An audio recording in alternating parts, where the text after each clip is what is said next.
So I guess standing here on the Pentecost, and it's been 3 pretty incredible days, 2 days of camp with the Big Fire, Big Dream, the Warringah Aboriginal Corporation Strongmen's Camp. I had the privilege of, working alongside the corporation to put this together, and obviously standing next to me is an incredible brother of mine, Clinton Schultz. How'd you find it, brother? Yeah, it's been an amazing experience. I mean, beyond just the scenery and everything that we have around us here in nature, just being around a bunch of men that you can tell want to heal. They want to look at, how do I move forward? How can I do things better? How can I be better, not just for myself, but my family and my community has been really rewarding, and it's definitely filled my cup.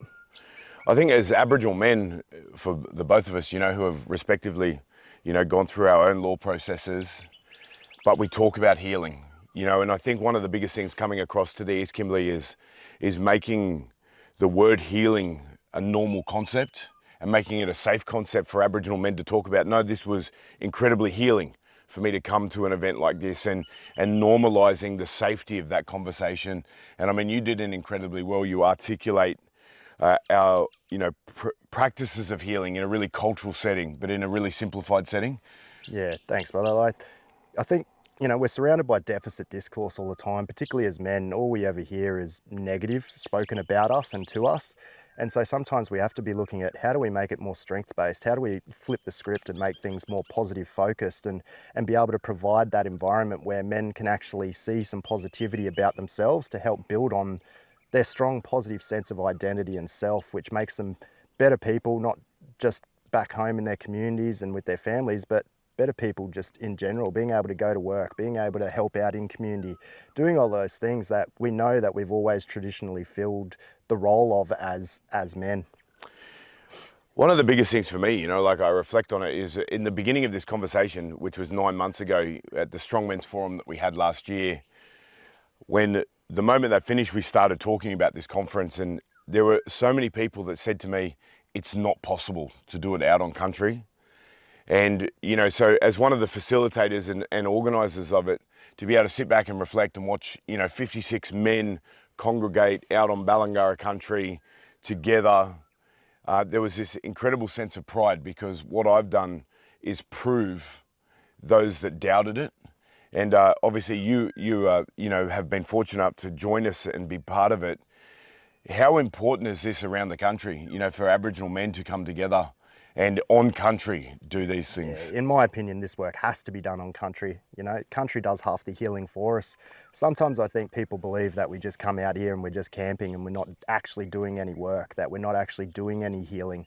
But as I said, country does half of it, but then it also gets people in a state where they can engage, where they feel relaxed, where they feel comfortable, where they can have some difficult conversations about the things that are going on in their lives and the impacts that that may be having on other people. So we get out here, the connection to country, connection to culture, just enables us to then do some work.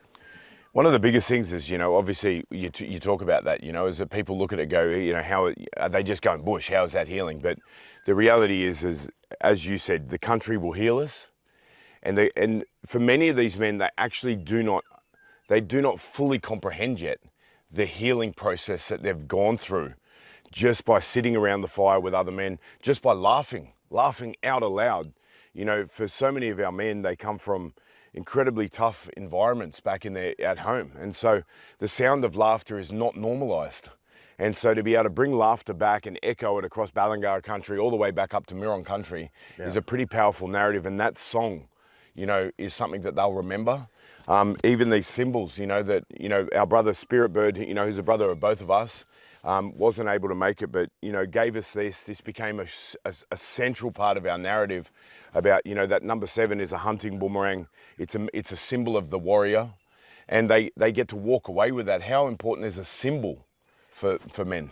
Symbols are important because they're a reminder, right? So whenever the men now look at this, they've all got one, they've taken it home, they'll look at this, they'll instantly remember not just the laughter, but they'll remember the open yarns and conversations that they had. And I think that's the other thing that was really important at this event, was the open conversation that people felt comfortable to engage in. Like, people were talking about some some pretty heavy things that have gone on in their lives, or the things that they're involved in at the moment that they want to look at being able to change.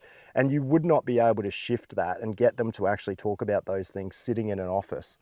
So this symbol here, every time those men play with this, which they will, they'll play with it, they'll look at it, it's going to remind them of every single one of those conversations that we've all been fortunate enough to engage in and learn from each other in over the last 3 days.